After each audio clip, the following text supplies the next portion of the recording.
we want to say thank you for joining us for the SA Live Fiesta River Parade After Party, powered by Kickapoo Lucky Eagle Casino Hotel. SA Live is San Antonio's #1 lifestyle and variety show, airing weekdays at 1 p.m. right here on KSAT 12. We celebrate San Antonio with food, animals, home and fashion tips, music, arts and crafts, and so much more. Unfortunately, that's it for the after party here. We have had so much fun this evening, but don't forget to join us each and every weekday starting tomorrow right down here at Market Square as we celebrate Fiesta de los Reyes.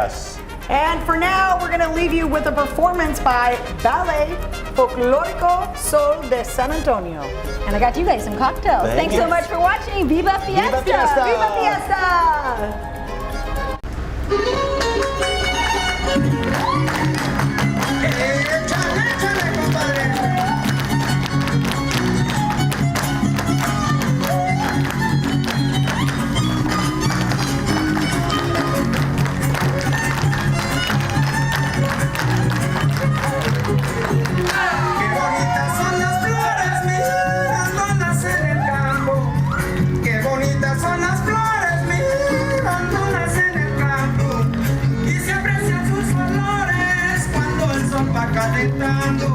Las miro en todos lugares mientras yo voy caminando.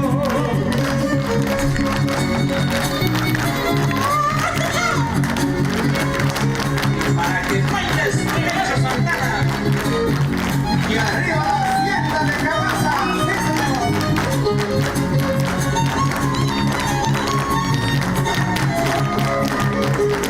Si quieres hacer mi honor, soy en vivo debe ser.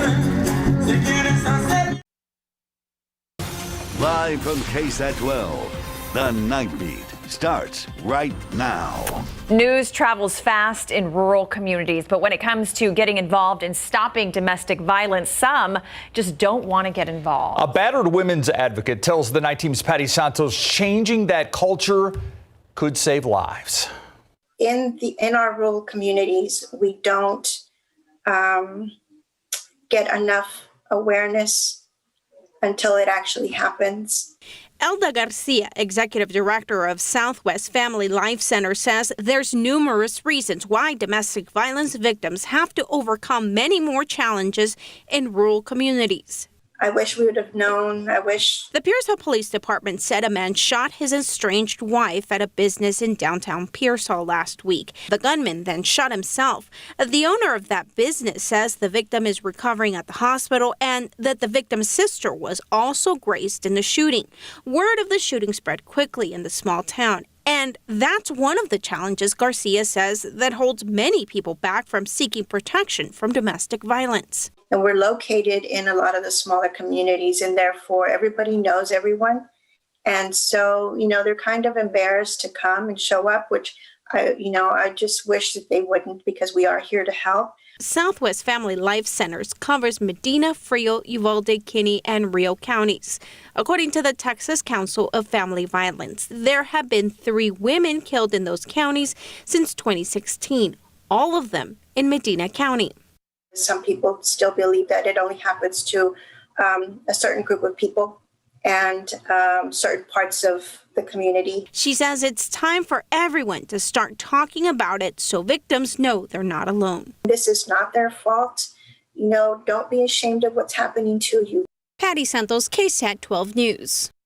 Other challenges rural communities face: limited resources available to help so many in a widespread area. If you need help, call the Southwest Family Life Center, 830-426-5131. Their hotline is open 24/7. New on the Nightbeat, he was caught on camera during multiple robberies, including a bank, and now the suspect in question is in police custody. SAPD's robbery task force arrested 28-year-old Eric Mora over the weekend. He's suspected of taking part in a June 10th robbery of a bank on Woodlawn, as well as a game store robbery off of Loop 1604 2 days later. Police say Mora can be seen in some cases showing threatening notes to employees. During their investigation, police say they discovered Mora's vehicle, which led them to him. He's accused of robbing a restaurant on Fredericksburg Road. Also new tonight, a federal jury has convicted a San Antonio man for his role in a COVID-19 related hoax back in April of last year. Evidence revealed during trial shows 40-year-old Christopher Charles Pelez posted 2 threatening messages on Facebook in which he claimed to have paid someone with COVID-19 to lick items at grocery stores in the San Antonio area because he was trying to scare people away from visiting the stores.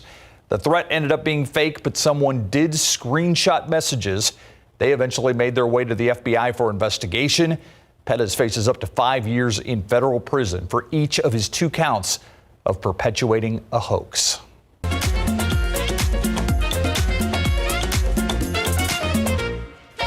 Thousands filled the Riverwalk to enjoy the Texas Cavaliers River Parade, an event that has been going on for more than 7 decades. Yeah, the night team's Jaffney Gray live at the event as it just wrapped up. Jaffney, the heat didn't seem to keep many people away tonight.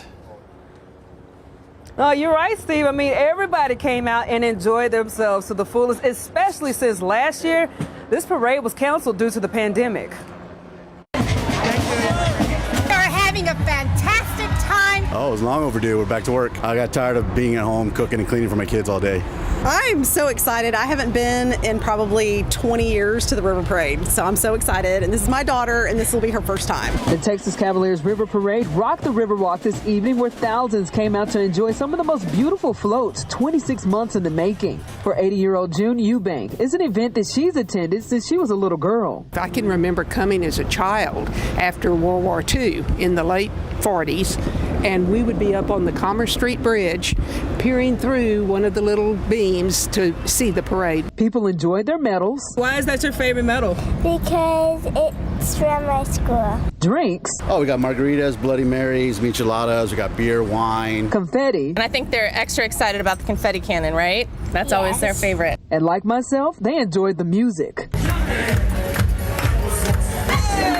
But the biggest joy comes with the true meaning behind the event, which is to raise money for children's charities. Viva la Reina Linda, number 7, Leticia Perez Garza. All $50,000 that she raised is going back to the education of our children, especially the high schoolers at this point that need it. Millions of dollars have been raised over the years, and the foundation wasn't going to let the pandemic stop their purpose of giving. They are so involved in the community and proud to be a part of it, and so we love supporting them for that reason as well, right? Yeah. Now, if you would see, a lot of people are cleaning up as we speak, and all these empty seats that you see out here once filled with very happy people. A very successful event for Viva Fiesta 2021, live from the Riverwalk. Daphne Gray, KSAT 12 News. Thank you so much, Daphne. And there is much more Fiesta to come. We are looking forward to Fiesta de los Reyes and Niosa tomorrow, just to name a few. For a complete list of all upcoming events, we've got you covered on our website, KSAT.com. And a quick programming note for Bachelorette fans, set the DVRs for tonight's all-new episode. We postponed it. We will air it at 1 a.m. right here on KSAT 12. Well, Via has announced the return of its Fiesta Park and Ride service just in time for Niosa tomorrow. Though not as extensive as years past, the service will run from the Crossroads Park and Ride and Madla Transit Center near Zarzamora and I-35 and will drop people off on Market Street at the Convention Center. Service starts tomorrow evening from 5 to 11 and runs through Friday. Masks are required. Tickets are $5 round trip and can be purchased at ticket booths and the Via Go Mobile app. Good news for fans of the Luann platter and more. Following rumors of closures, the fate of many Luby's locations has been decided. Luby's was sold today to a newly formed affiliate of entrepreneur Calvin Ginn, which intends to keep the restaurants open. The purchase includes 32 of the existing Texas locations and ownership of the Luby's Cafeteria brand. 5 of those restaurants are in San Antonio.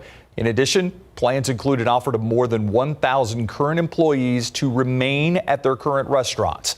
You can read more about the deal and find restaurant locations at KSAT.com.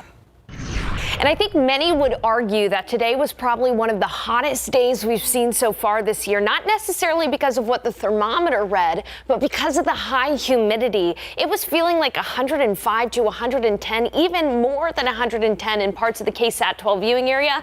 But yeah, you're looking at that, right? That's a cool front right there. It is headed our way, but with it comes the chance for some scattered storms, some of which could be on the strong or severe side. In fact, a broken line of storms has developed just north of Austin. Not quite severe yet, but we're monitoring it carefully as it'll continue to move on down to the south. Here in San Antonio, I think our best chance for rain is probably after midnight. So while we're trying to get some sleep, you may hear some rumbles of thunder. Meanwhile, there is a severe thunderstorm warning in northwest Valverde County. This is in effect until 10:30 for gusty winds up to 60 miles per hour, pretty much falling over very rural areas in Valverde County. So just to give you a quick storm timeline here, between about 11 p.m. to 4 a.m., that's our best chance for rain in San Antonio. Coming up, we'll have an in-depth look at the radar and tell you what you can expect tomorrow as well. Steve, ECs.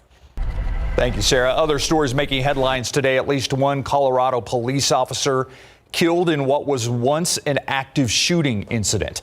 The Arvada Police Department says they responded to the Old Town Arvada, northwest of Denver, this afternoon after receiving reports of a shooter. Police secured the scene. Residents were told to avoid that area of town.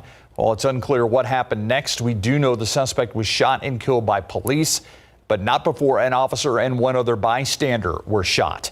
That bystander later dying at the hospital. No other injuries reported, but others in the area were shaken by the incident. And I called my husband. What did you say to your husband? You might hear on the news that there's a shooter, and I'm okay, and tell my son I'm okay. A very emotional moment for you. I just wanted my family to know I was fine if they heard the news. Investigators have not elaborated on a motive or given more details of what led to the shooting. No identities have been released. On the other side of our southern border, Mexico's president has vowed to investigate separate shootings in Reynosa, just south of McAllen, which left 19 people dead over the weekend. President Andrés Manuel López Obrador says evidence shows 15 of the victims were innocent bystanders. The other 4, according to the Associated Press, were the suspected gunmen who opened fire from vehicles. The government of Tamaulipas, where Reynosa is located, says the killings are related to organized crime in the region. A Mexican federal investigation is expected. Turning now to the coronavirus, the U.S. now unlikely to meet President Joe Biden's goal of having 70% of adults partially vaccinated by July 4th. The CDC finding that while 80% of people in the U.S. older than 65 have received at least one vaccine dose, only 38% of people 18 to 29 have done the same. On top of that, concerns about the highly contagious Delta variant. The CDC estimates it already accounts for 10% of new cases in the U.S. and will become the dominant strain in the coming months, threatening to send positivity rates back up in unvaccinated communities. Just like last summer when we saw a surge in the South, I think we could see that again because such a low percentage of the population is immunized at this point. Today, the Department of Homeland Security announced it's extending its non-essential travel ban to Canada and Mexico through July 21st. And from downpours to raging fires, nature's wrath being felt across the nation these past few days. A closer look at the aftermath of some of the destruction still ahead on the Nightbeat.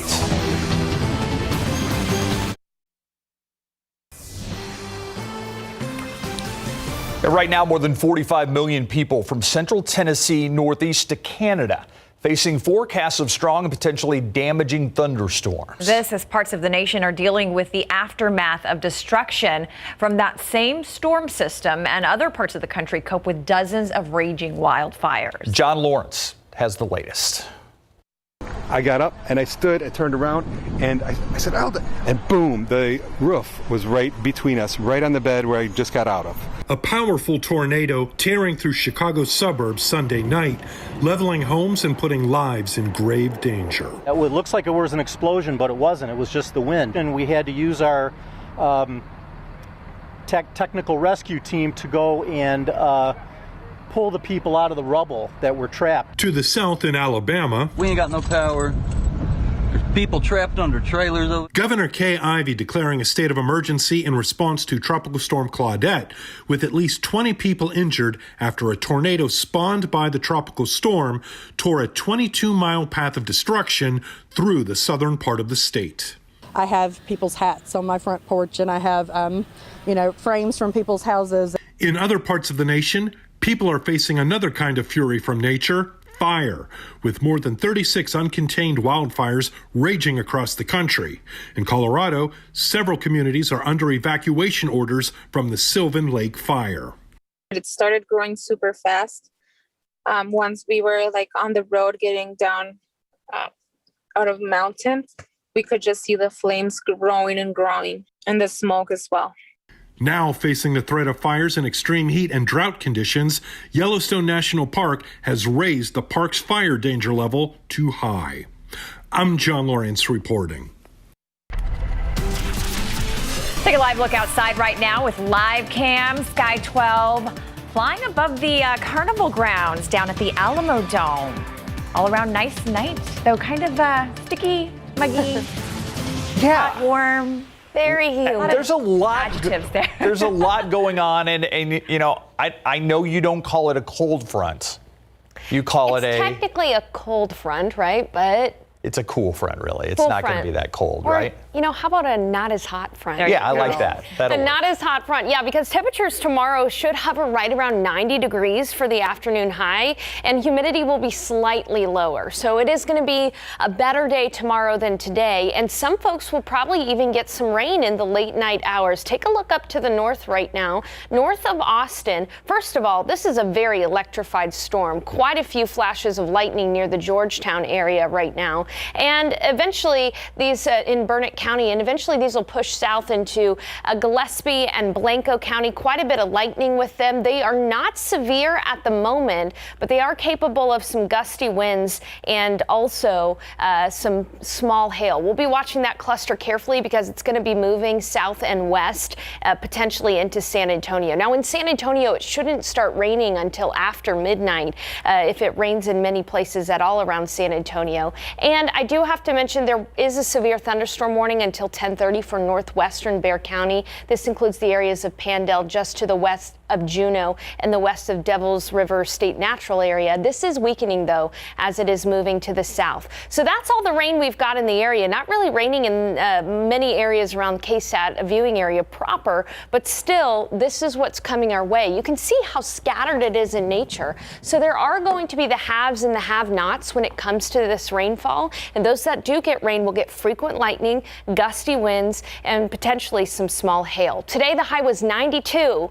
But it felt a lot worse. It felt like 103 in San Antonio, 119 in Laredo, felt like 111 out toward Del Rio. This was because of very, very abnormally high humidity. 110, it felt like in Pleasanton. But things have cooled down a little bit. 80s right now generally around the KSAT 12 viewing area, but a wider view. Look at that, 70 degrees in Dallas. We're not going to get that cool here in San Antonio, but this is that effect of that cool front. We'll be seeing high temperatures 5 to 10 degrees cooler tomorrow than they were today. There's that front, and as I mentioned, all of that scattered activity is developing right ahead of it, and that's going to move south in the overnight hours into tomorrow morning. Let me take you through the high-res futurecast. Don't necessarily pay attention to the areas this is showing the rain. Just know that it's going to be scattered in nature, and as I mentioned, after midnight, frequent lightning, gusty winds, pockets of heavy rain are possible, and we'll be monitoring to see if they become severe. By tomorrow morning, all of that rain should be south and to the east toward the coastal plain. Our coastal communities from Beeville to Victoria could get some good rain early tomorrow morning. But here in San Antonio, our chance for rain tomorrow is only going to be 20% isolated, with the better rain chances east for our coastal communities. Waking up tomorrow at 75 degrees here in San Antonio. Again, the humidity is still going to be elevated, just not as high as today, not as sticky and icky as today. 80 for the morning low in Laredo, 60s though for the hill country. So in Kerrville, Rock Springs, open up those windows tomorrow morning. The rest of us, however, are going to be warm. We'll warm up to 90 degrees tomorrow morning for the high temperature. That 90 should feel more like 95 because, yeah, the humidity will be elevated a little bit. And just to reiterate everything, 75 tomorrow morning, a 20% chance of rain in San Antonio throughout the day, 84 at noon, 90 for the afternoon high temperature. And guess what? That cool front going to be short-lived. That not as hot front going to be short-lived because we'll be back up to near 100 with high humidity Thursday and Friday before some hints of rain return to the forecast early next week. Enjoy it while you can. Yeah. Thank you so much, Sarah. Enjoy a Tuesday. Yes. Yeah. All right. Is Becky Hammond going to get a job this year, Greg? I can tell you this. She is a head coaching job. She already has a job. But. She does. And I can tell you this. She is one step closer to getting her first head coaching job in the NBA, which will be a milestone for women in sports. When we come back, we'll let you know what has happened recently to make that possible, and the NCAA sacked by the Supreme Court. We'll explain coming up. Spurs assistant coach Becky Hammond will receive a second interview for the vacant head coaching job at Portland. That's according to ESPN. It says Clippers assistant Chauncey Billups will also be one of the candidates that will receive a second interview with the team. Becky is trying to become the first female head coach in the history of the NBA. With 7 vacancies so far this offseason, her chances are increasing. She's already become the first full-time female assistant coach in NBA history, the first woman to lead an NBA team in the Summer League, and the first woman to take over as head coach in the regular season after Pop was ejected against the Lakers last year. Hammond is also up for the vacant head coaching position in Orlando. The Spurs announcing this afternoon they will participate in the Salt Lake Summer League between August the 3rd and the 6th at the Vivint Smart Arena. This marks the return of the Summer League after the COVID-19 pandemic wiped out last year's participation, featuring a 14 6-game format that will not only feature the Spurs but the Memphis Grizzlies and 2 teams representing the Jazz. Each team will play 3 games as part of a daily doubleheader starting on that Tuesday. After making NBA playoff history with his 48-point performance in 53 minutes in the Nets' 115-111 overtime loss to the Milwaukee Bucks to end their season. But KD doesn't want to stop. According to The Athletic, Durant will suit up for Team USA this summer to compete in the delayed 2020 Tokyo Olympics. He is by far the biggest name that has emerged in Greg Popovich's first year of leading U.S. men's basketball team that will feature Devin Booker, who's committed, even though he's still in the middle of trying to push the Suns to the NBA Finals. And now today, Nets teammate James Harden says he is in as well. Training camp begins on July 6th in Las Vegas before departing for Tokyo, where the games begin on July 23rd. That said, the Tokyo Olympics will allow fans to attend when the games open in just over a month, but organizers say they will limit capacity to 50% with a maximum of 10,000 local fans for all Olympic venues, and they must wear masks. The decision was announced following talks online with 5 parties, including local organizers, the International Olympic Committee, the International Paralympic Committee, the Japanese government, and the government of Tokyo. The decision contradicts the country's top medical advisor, who recommended last week that the safest way to hold the Olympics would be without fans. Kawhi Leonard is out with a knee injury, and there is no timetable for his return after missing Game 1 of the Western Conference Finals. He will miss Game 2 as well, since he did not travel with the team to Phoenix to remain in Los Angeles for treatment. Leonard suffered a knee injury in Game 4 against the Utah Jazz. Has been out since. Remember, it's that same right knee that gave Leonard problems and wound up forcing a trade by Leonard by the Spurs. But that was a right quad injury just above his knee. This is believed to be a sprained anterior cruciate ligament this time around. In his absence, the Clippers lost their first playoff game without him this year, 120-114, down 1-0 as a result. Pro football coverage powered by Davis Law Firm. The NFL has yet to interview Houston Texans holdout quarterback Deshaun Watson over 22 allegations of sexual assault and misconduct as well, filed by 22 masseuses. That's according to our sister station KPRC in Houston, who has talked with Watson's attorney Rusty Harden. Harden added there are currently no settlement discussions in progress with the 22 accusers in civil lawsuits, and we've not heard from the Houston Police Department saying if they begun a criminal investigation. The NFL could suspend Watson if it finds the 3-time Pro Bowler violated the league's personal conduct policy. Las Vegas Raiders defensive end Carl Nassib became the first active NFL player to announce that he is gay. His announcement was made on an Instagram post today from his house in Westchester, Pennsylvania, telling us he finally feels comfortable enough to get it off his chest, adding he's got the best family, friends, and job a guy could ask for. In a unanimous 9-0 rout, the U.S. Supreme Court decided today that the NCAA cannot enforce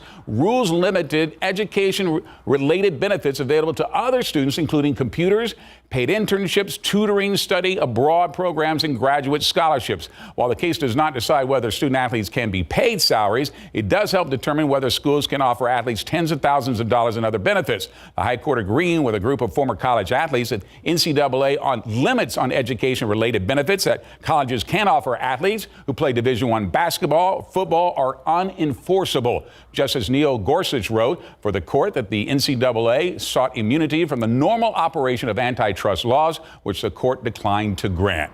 What lies ahead for the Texas Longhorns? The College World Series in Omaha. Next. The Texas Longhorns will now face Tennessee in the losers bracket on Tuesday. That would be tomorrow, of course, in the College World Series in Omaha after losing the pitcher's duel in the first round of Mississippi State. The Bulldogs' Will Bednar was on fire. He struck out 15 of the 20 Longhorns he faced, setting a new Mississippi State school record. But even though they were down 2-0, the Longhorns still have a chance to win in the bottom of the ninth with Mike Antico blast this shot to deep right field with a solo home run to make it a one-run game. Now Texas has runners on the corners. Doug Hodo has a chance to at least tie it up, but he grounds out to second to end the game 2-1. That game, by the way, tomorrow against Tennessee will be at 1 p.m. in the afternoon, so we'll be able to update that for you tomorrow at 5 and 6. A must win for the Longhorns. Absolutely. All right. Thank you, Greg. We'll be right back. Still monitoring some storms north of Austin and north of Fredericksburg as they try to push on down south. This is where we're going to have some scattered showers and storms that could move into San Antonio. 40% chance for storms in your backyard in the overnight hours. Some could be strong, so just keep that KSAT Weather Authority app handy. Now looking ahead, tomorrow only 90 degrees for the high temperature, but we'll be right back up to 97 by Thursday with high humidity in the forecast for the foreseeable future, unfortunately. Thank you, Sarah. That does it for the Nightbeat GMSA at 4:30.